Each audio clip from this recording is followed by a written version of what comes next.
Well, hey there, everyone. It is Kristi, and I am going to be multitasking today. So this content is really more for the political nerds out there, political science nerds and political junkies, and also people who just like listening to me read things out loud, because that's what I'm going to be doing again. I have to prepare myself for doing a replication of my previous analysis. And in order to get myself in the mindset of getting ready, I find it very helpful to reread what I wrote the first time to see what I said. Because I don't know if you guys know this, but I don't remember everything I've ever written down. So sometimes I have to go back and refresh my memory on my own findings. Yeah, because there's just too much that I've done in my life to remember little bits. I remember the overall findings, obviously, but if you say, oh, when you wrote this in your article, what did you mean? I'd go, I kind of need to read it to remember. So I was planning on rereading this article anyway, and I was also looking at the fact that I wanted to put out more content today, but I'm just getting a little bit tired of reading the thesis, so I thought that this might be a nice break. And again, it's going to be very niche, and it's not going to get a lot of viewers. That's fine. But what I'm going to do in this video then is read from an article that I published with my colleague Zia Carvalho about British political leaders and understanding how people come to evaluate them. What values, what terms, what norms, what assessments do they make, not just like a good leader or a bad leader, but what is underneath that? What underlies someone's evaluation of someone as a good leader? And the idea is that we've asked these questions with 2015 respondents, and we're going to be replicating the study that we did in 2010 with new 2015 data. And that's a rather unusual thing to do with qualitative research. That's kind of the new component that we're going to be picking up on in this article and taking forward. And I have to write a little abstract about this, and so I need to read to see what I did. So I'm going to be reading again in this episode. And let's go over, I'll go to the screen share here. And this is what today's reading will be on. 2010 British General Election Leader Evaluations, Replicating Electoral Focus Group Research. And we published this as open access, which is why I can read it and not get cited for copyright violation or anything like that. It's because this is an open access journal, and so we have the rights to do with it what we want. Okay. Abstract. This research replicates and expands upon the qualitative electoral research of Winters and Campbell by using data from focus groups conducted in Essex, England, to coincide with 3 leadership debates during the 2010 British general election. The qualitative election study of Britain broadly replicated Winters and Campbell's research design, but includes innovations in data collection to more accurately capture assessments. This innovation means the data coding are based entirely on the evaluations of the participants. In our analysis, we innovate in the way we display the leader's unique evaluation structure. To capture the salience and direction of leadership assessments, we convey the dimensionality of popular perceptions for Brown, Cameron, and Clegg using color and scaling. Our results produce qualitatively informed evaluation structures for each party leader that contextualizes quantitative survey findings. Although this case study is limited to a geographically specific group of participants, our results mirror the quantitative BES results.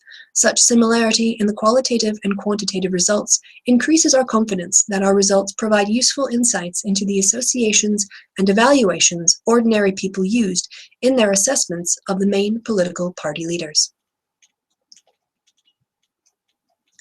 Introduction. In Britain, a national election survey has been conducted during each general election since 1964. These datasets provide an invaluable resource for quantitative researchers interested in voting behavior and vote choice. Survey data allow statistical analyses to identify the driving factors in electoral outcomes. However, a similar source of data does not exist for qualitative researchers, since qualitative data has not been produced alongside each British election study. Election data for qualitative researchers would have been limited to a single pre-election open text box question in the internet version of the survey, where participants wrote responses in their own words. This is not an adequate data source for qualitative researchers who wish to analyze the language and reasoning of participants. The Qualitative Election Study of Britain addresses this lack of appropriate qualitative data and establishes a protocol for the inclusion of a qualitative research component into national election studies.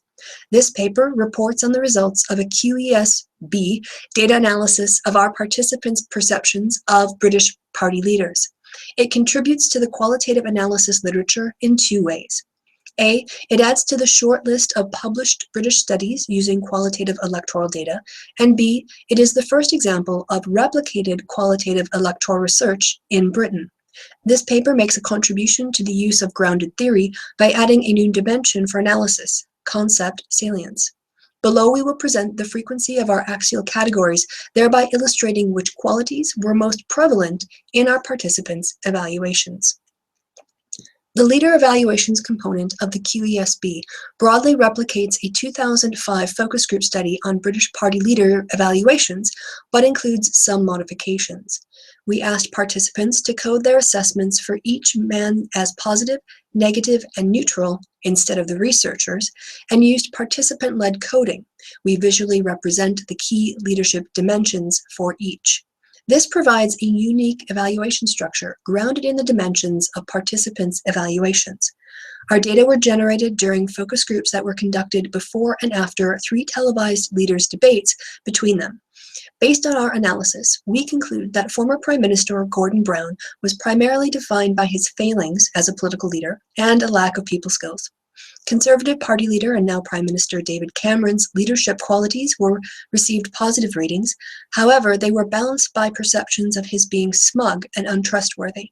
Nick Clegg, the recently elected Liberal Democrat leader, was seen as honest and normal, but that was balanced against concerns over his inexperience. The Qualitative Election Study of Britain. The aim of the Qualitative Election Study of Britain was to record and analyze the views and concerns of British citizens before and after the 2010 general election. It was the first systematic attempt to gather focus group data in England, Scotland, and Wales for the needs of qualitative researchers. The QES-B data allows us to contextualize the findings from the quantitative national election study and provides a contemporary account of people's concerns in the form of video and audio recordings and anonymized transcripts for future researchers.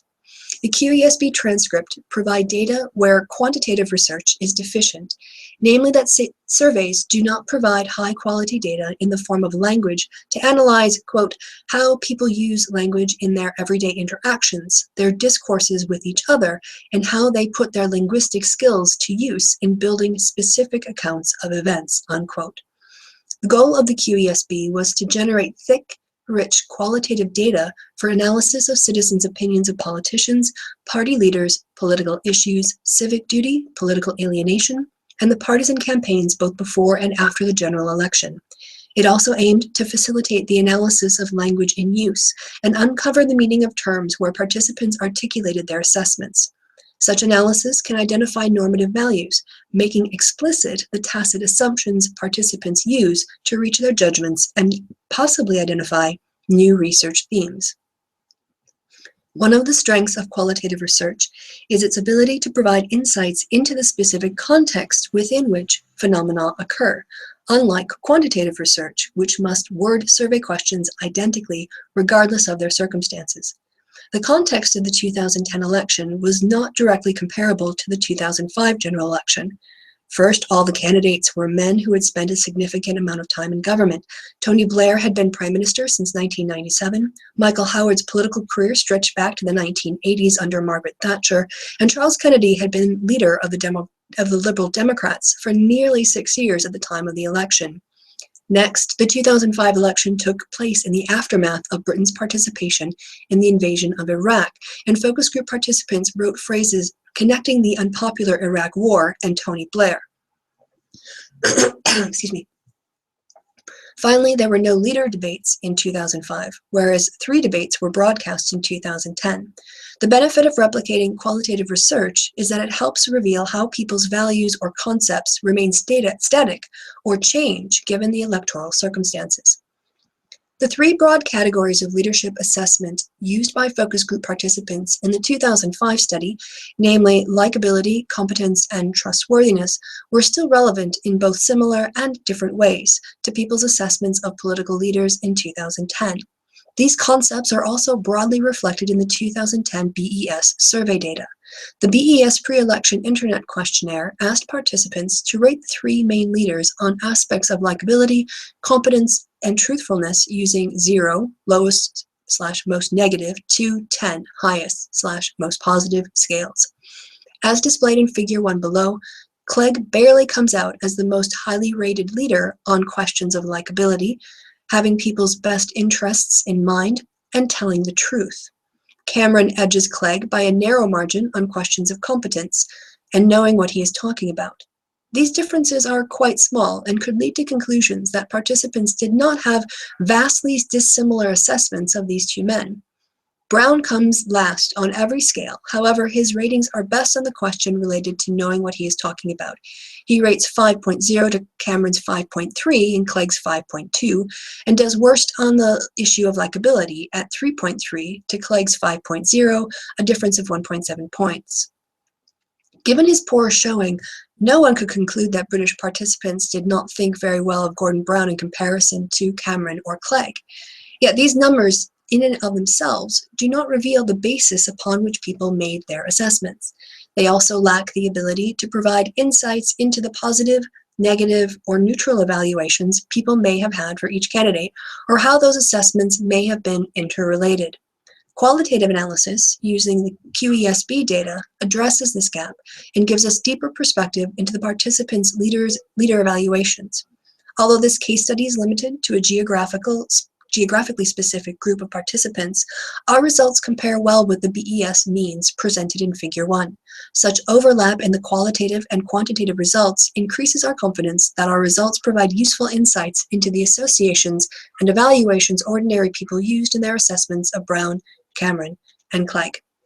And here are the descriptive statistics using the British election study data. You can see here you've got the source of the data set, and here are the average scores from all of the respondents in terms of how they rated. And as I made the point in the article, that there's very, in this case, this sort of, huge difference between like measure, if you likability, that's quite big. But on this one, knows what he's talking about, very little variation. Even here, there's less than a point difference between the candidates. So there's some variation, but just looking at those numbers, you couldn't tell why. All right, back to the reading. The 2005 focus group study and its results. As noted above, the research design of the 2010 QES makes an important contribution by broadly replicating qualitative electoral research on the same topic, thus investigating its external reliability, namely whether the 2005 qualitative findings can be generalized to another setting or context. In the weeks before the 2005 British general election, Winters and Campbell conducted 6 focus groups in Essex and London. To determine whether there was evidence to support the idea that there were sex differences in leader evaluations, they presented participants with photos of each of the 3 main leaders. Participants were encouraged to write down silently the words or phrases that came to mind when looking at the photos. Then they were asked to indicate the most important words or phrases in their assessment of the leaders. A discussion of the comments of each of the leaders followed. The results of the brainstorming session, as well as the structured discussion and the spontaneous mentions of each of the 3 main leaders, were analyzed. The 2005 analysis was informed by previous research that organized leader evaluations into the categories of personal, issue, and party given by Campbell, Converse, Miller, and Stokes, and King's 4 attributes of party leaders: physical appearance, native intelligence, character, and political style. Using the open coding method of grounded theory, Winters and Campbell identified 4 main categories into which most comments could be classified: linking a leader to a policy, for instance, Tony Blair and the unpopular invasion of Iraq; personality, positive or negative assessments; competence, positive or negative assessments; and trust, positive or negative assessments. Although most of the comments made about Tony Blair, Prime Minister and the Labour Party leader, were negative assessments of his personality and his trustworthiness, Excuse me. Participants rated his competence as a leader in a more positive light. By comparison, Michael Howard, the Conservative Party leader, received a similar number of negative assessments of his personality and trustworthiness, but he did not receive nearly as many positive assessments of his leadership qualities. Men and women were more likely to differ on their assessment of the Liberal Democrat leader, Charles Kennedy. Women rated his personality and trustworthiness higher than men, while men were more likely to rate his competence negatively. These results, together with analysis of the discussion transcripts, led Winters and Campbell to conclude there was no evidence to support the idea that men and women had systematic, sex-specific frameworks for evaluating political party leaders. The QES Britain, or QESB, builds on this research and its methodology to contextualize assessments of the main party leaders during the 2010 general election campaign. The 2010 QESB research and study design, the leader debates focus groups. The late announcement of leaders' debates presented a challenge to the QESB project, as the original research had not included debate focus groups. However, when the debate rules were announced on March 1, 2010, the research design was modified to conduct 3 additional focus groups on April 15th, 22nd, and 29th. This article uses the data generated from these debate night discussions to contextualize the 2010 general election and to analyze the language and assessments of the participants. The leaders' debates were a novel introduction to the election campaign and directed a fixed and unrelenting gaze at the leaders of the 3 parties for the duration of the campaign. Consequently, they provide a unique setting to assess participants' perceptions and views about party leaders. Participants for the leaders' debates focus groups were recruited through email invitations using the University of Essex internal email advertising service and through snowballing referrals by offering accepted participants a £10 fee incentive to refer someone from outside a university setting. They either lived in the constituency of Colchester, held by Liberal Democrat Bob Russell since 1997, or Harwich and North Essex, a Conservative seat held by Bernard Jenkins since 1992. Participants were asked to indicate their intention to vote and whether or not they had made up their minds as to how they would vote. We asked people to indicate their vote intention, knowing a focus group of all decided voters would produce different data to that of all undecided voters. Since all our research questions investigated the thoughts of people who intended to vote, even if they did not know, even if they did not vote in the end, any participant who indicated that she or he might vote was considered. Only those who were certain they would not vote were excluded. The majority of people who applied to participate in the leaders' debates groups indicated they intended to vote, but did not know how they would vote. Of the 23 participants, 17 planned to vote but were undecided, 3 people knew for whom they were going to vote, 2 were undecided about voting, and 1 response is missing. Before we could collect data, we needed to disclose to our participants information on the study, obtain their consent to participate, and establish an open discussion space. At the start of the focus groups, the moderator explained the purpose of the study, provided each person with a copy of the consent form to sign, and verbally reviewed the various elements of the consent form with the group. To establish that all opinions were important, the moderator specified the aim of the research was to get the full range of views. Icebreakers are necessary to establishing connections between the participants, but we framed the question to also provide us with politically relevant data for analysis.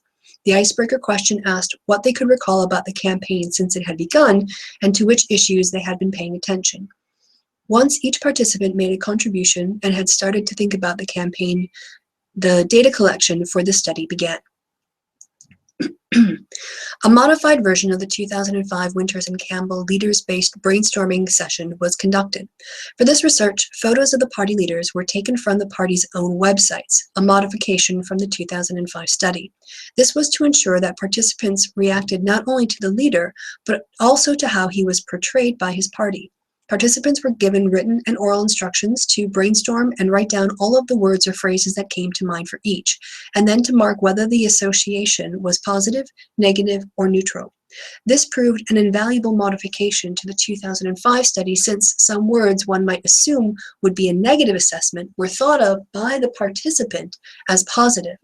This discussion moved through each leader in turn so that the transcripts could be analyzed systematically and the brainstorming was contextualized.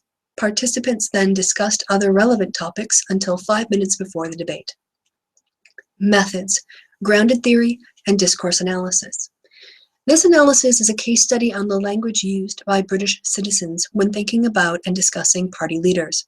As noted by Miriam, a qualitative case study is, quote, an intensive, holistic description and analysis of a bounded phenomenon such as a program, institution, a process, or a social unit, unquote.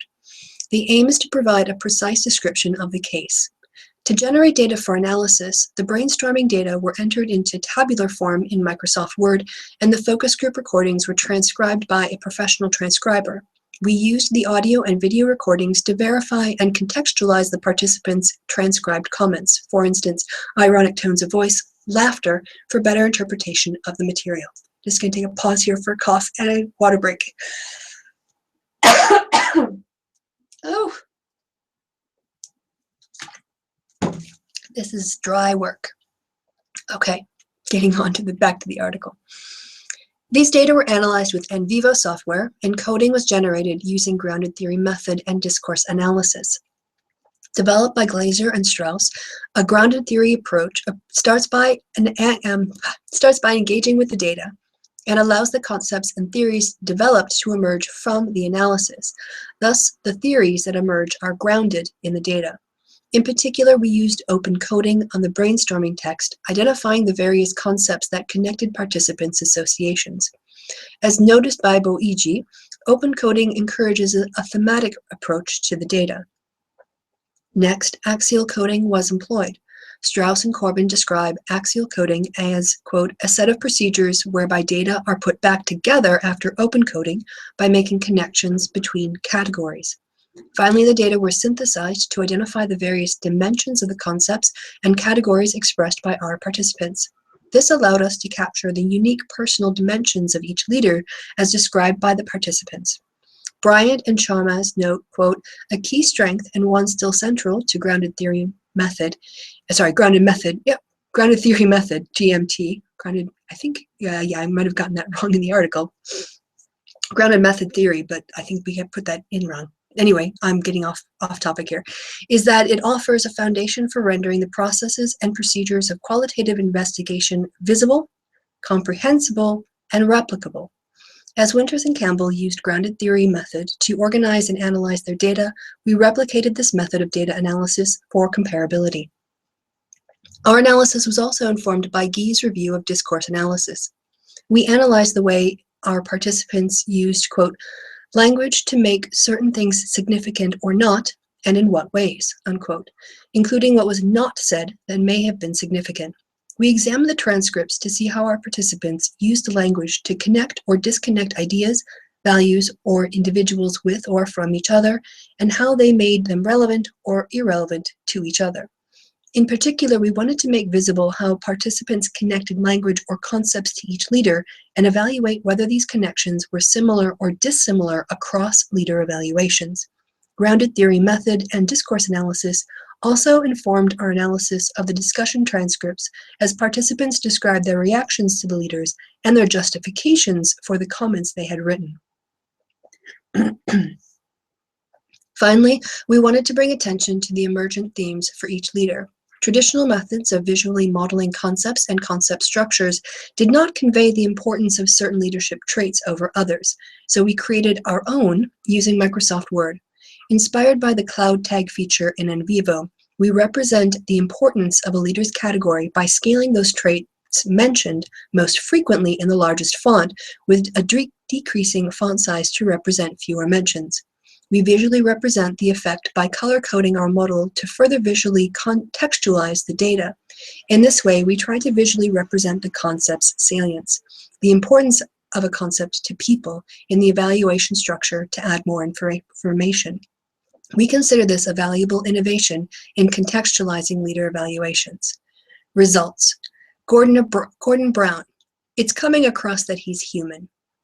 The results section is organized by party leader and presents the words and phrases generated by our participants during the brainstorming exercise. We present a summary of the brainstorming session word association in tables and illustrate them with discussion excerpts afterwards. Another unique aspect of the 2010 QESB, was the inclusion of post-election focus groups that allows us to evaluate people's comments in light of their later vote choice. We include a participant's declared vote intention during the pre-election focus group discussion, and when available, their reported vote choice in the footnotes. Tables 6, 7, and 8 report the brainstorming data. First, we determined that single mentions of a word were insufficient to meet a reasonable criteria for consideration.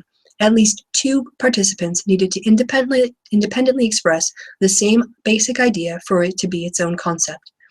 Further, participants wrote down descriptive words rather than an evaluative, for example, Scottish or Christian. These were also excluded from the analysis, but are reported in the footnotes for fullness.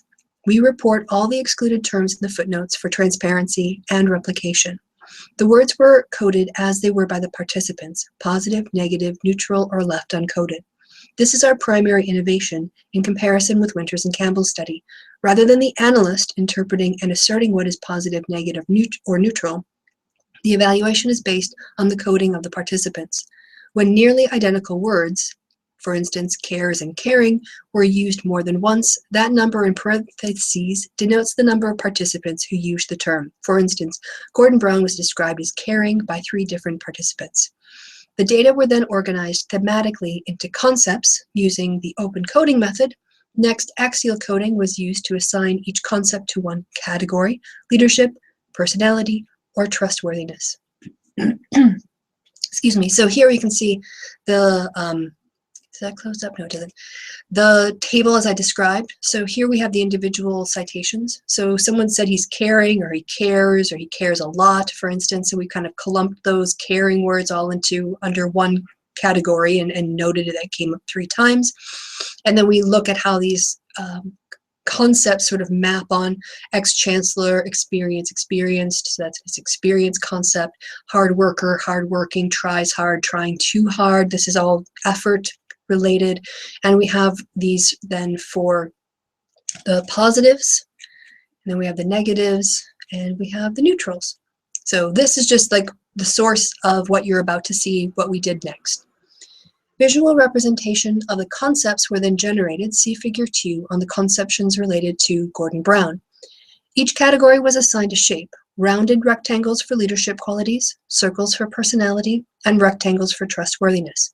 Categories were assigned a zone where its concepts are displayed.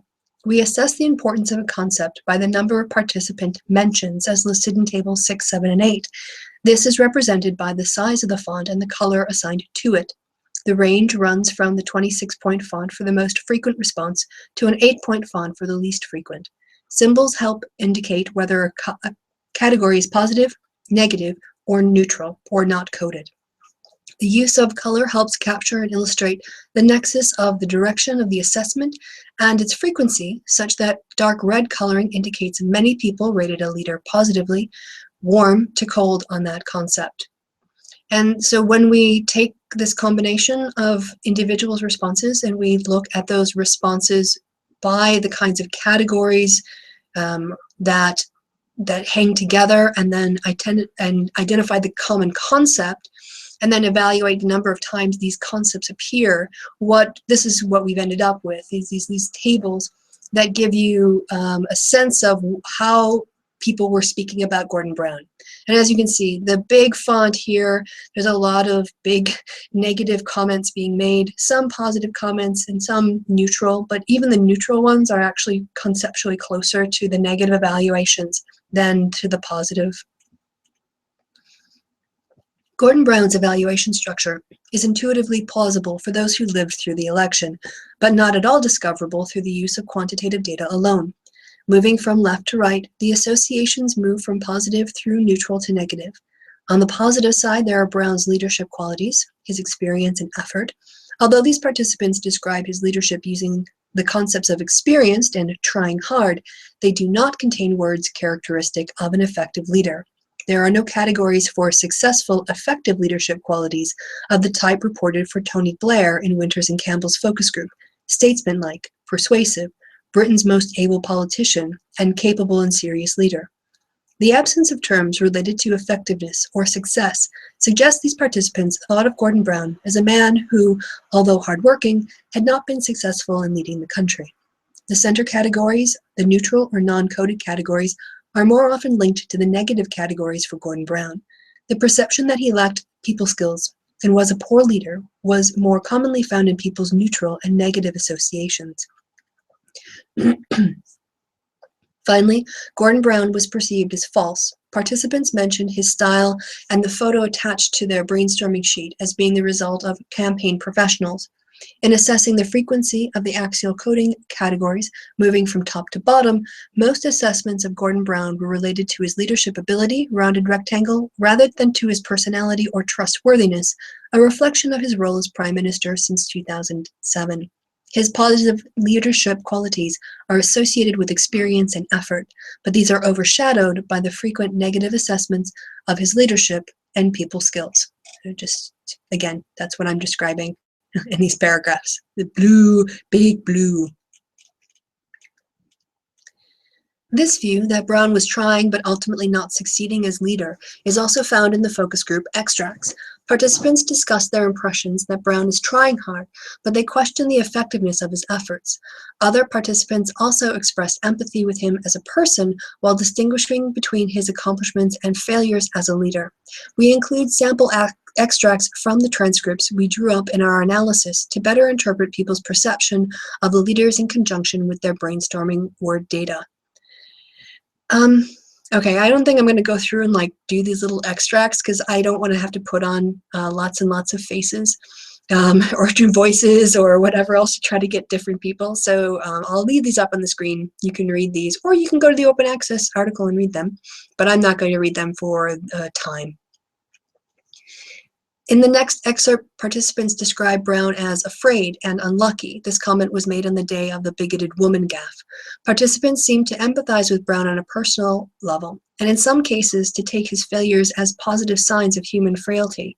This excerpt in particular is important as it highlights the difference in the perception between our participants and the British print media, which portrayed Brown's gaffe as a disaster and a crisis for the Labour Party.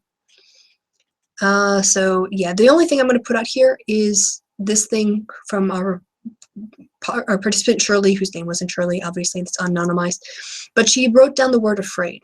And I had asked, because I was the moderator, why did you mark it in that way? And her response was, because I thought that it's coming across that he's human, and so he's showing he's afraid. But I did put that down as a positive, which is a bit weird with a negative word, but I think he is afraid. And then I asked, and do you think that's good? He's sensing there's something worrying? And she said, yeah. I'm like, okay. So that was just to demonstrate that when a person writes a word down like afraid, if you were going to be an outsider and go in and code that, you would probably see that as a sign of weakness in the leader. But when she described it, she was actually describing the word afraid reminded her of his humanity and how he is reacting to being afraid, which was why she marked it as a positive. So this is the major methodological contribution that this paper is making to modifying the original study, which is to get the participants themselves to code things positive, negative, neutral, and get them to talk about it. Gordon Brown faced many challenges in his bid to get the Labour Party its fourth working majority in Parliament. Even those who would eventually vote Labour, although sympathetic to Brown due to their common partisan affiliation, recognized his failings. However, these were not considered to be serious enough to weaken their partisan loyalties or to shift in support to either of the other candidates. Instead, for some participants, including some who later voted Conservative, these weaknesses enabled them to connect with Mr. Brown on a personal level and put a human face on the party policy. These results provide context for the BES statistical results in which Brown comes last on every measure of leadership. Now we're tying it back to the quants and the qual, mixed methods approach. David Cameron, confident or arrogant? Discussion and assessment of our participants' perception of David Cameron can be summarized by the words ambivalence. Cameron's leader evaluation dynamics are similar to the data from then Prime Minister Tony Blair's 2005 brainstorming results. Participants chose words that had strong positive and negative associations. Unlike Gordon Brown, Cameron was not perceived as trying hard yet failing. Cameron was positively characterized as charismatic, dynamic, energetic, and confident, traits associated with positive leadership qualities. His negatives are similar to Brown's, including terms such as smarmy, untrustworthy, and smug.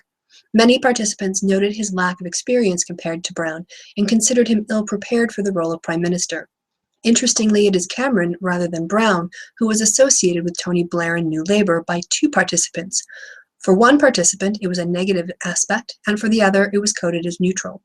Although participants reported mixed perceptions, Cameron's leadership associations are the most positive of the three party leaders, similar to Tony Blair in the 2005 focus groups.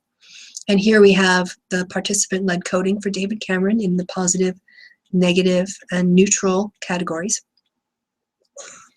Compared with the other two leaders, the participants' associations for David Cameron were more evenly balanced across the positive and negative spectrum, see Figure 3. Participants questioned whether he was ready to be Prime Minister and to take on the problems that the country was facing, or felt that he was naive or a novice or too young. His privileged background was also raised. Some discussants rated it as a negative trait, while others coded it as neutral. Mirroring the results of the brainstorming sessions, the focus group discussions of Cameron reflected both the positive and negative perceptions of his leadership and personality. Participants provided a wide range of associations, although the conversation focused more on the negative attributes than the positive. Analysis of the axial coding shows that participant evaluations contained more personal evaluations with fewer comments on his leadership abilities than Brown. This is understandable given that Cameron was a long-time leader of the Conservatives, not Prime Minister. However, overall Cameron comes out with more positive leadership evaluations than either of his two rivals. And here is the same structure when applied to the comments that people made about David Cameron. So here you can see there's still this big wall of blue, but you can see how leadership qualities here are really more, in some ways, outperform his negative leadership comments. And the neutral people who didn't code it or coded it as neutral, those similar qualities, even if it's coded as neutral, map more onto the warmer things than to the negative ones in terms of his leadership. Personality, he's got sort of similar problems to Brown, and he's got no observations of trustworthiness. We have included an extended excerpt from a participant named Deborah, who was responding to the question she asked, to a question that asked participants to rank the leaders by ability. Deborah's remarks seem to reflect the general mood found in the brainstorming sessions of all three groups. She expresses the view that Brown has failed to lead, that she doesn't know whether Nick Clegg could lead, and that Cameron has been successful as a leader of his party. The next excerpt is the discussion of the assessments of David Cameron. The negative and neutral words participants volunteered are similar to those associations with Brown, such as smarmy and overconfident. And again, I'm not going to read the extracts because my voice is, because doing all this talking is actually making me want to cough a lot. So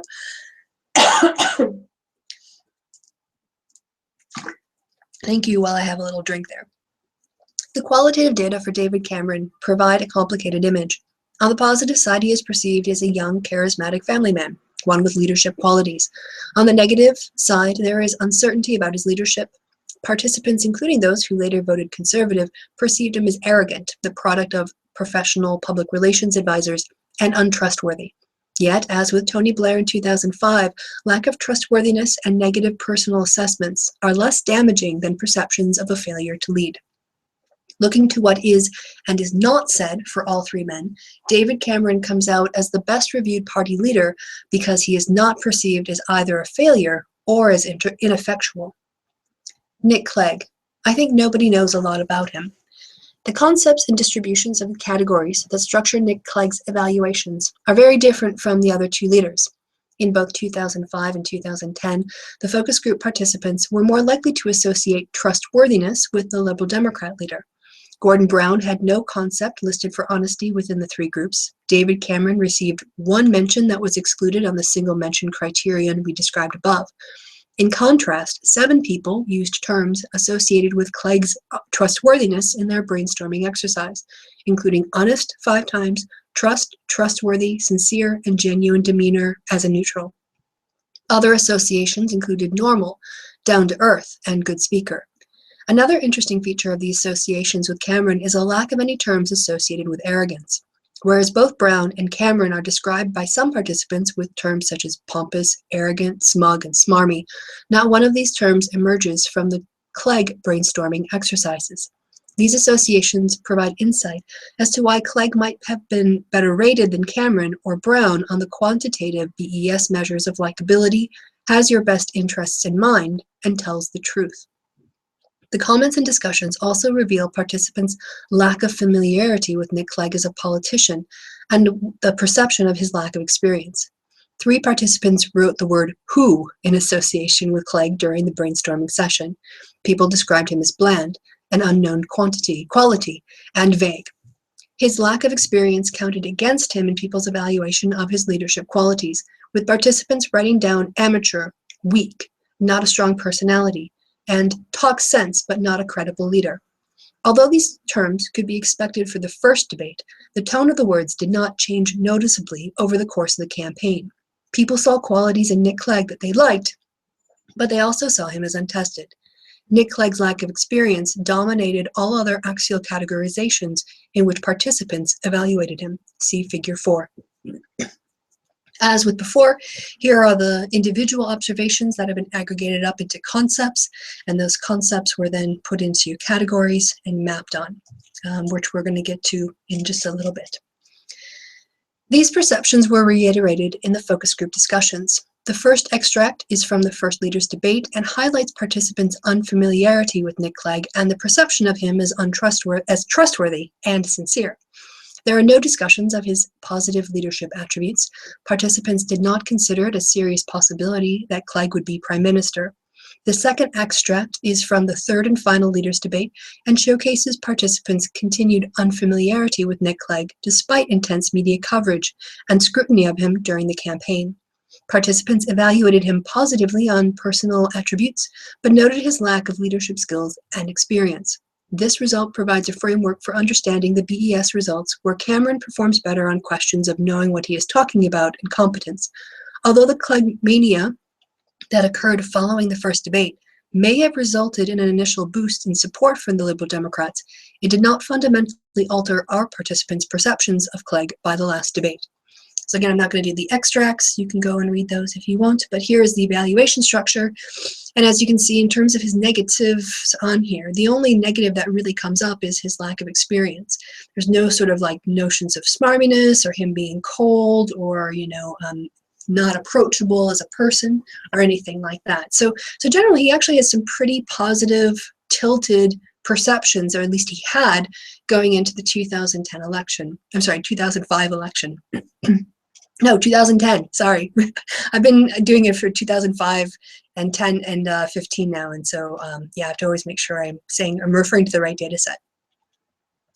Conclusions.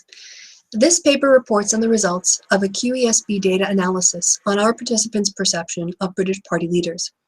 In this paper, we have contributed new findings to qualitative electoral literature, outlined our methods of replicating and modifying prior British qualitative electoral research, and presented our results.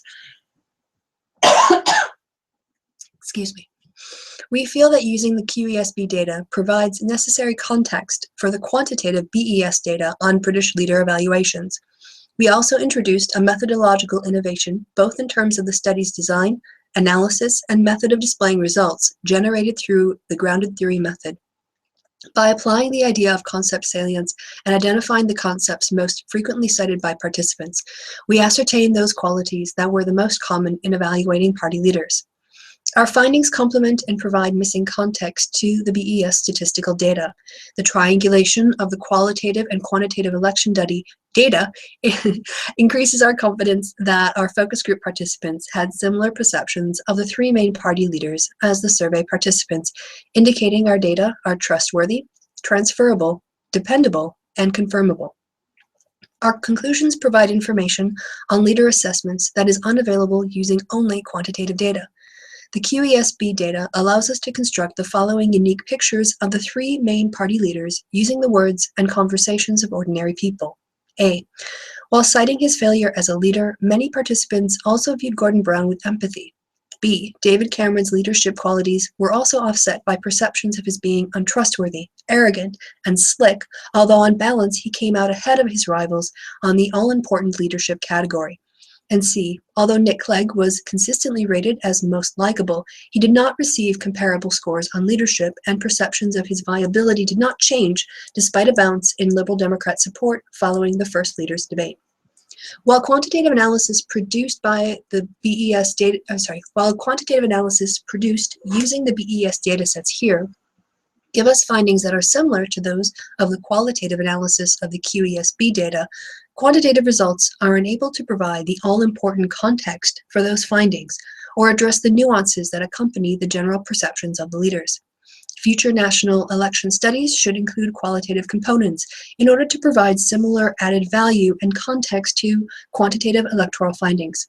Arguments about the irrelevance of qualitative electoral analysis might prove inaccurate against the backdrop of a remodeled two-plus party system.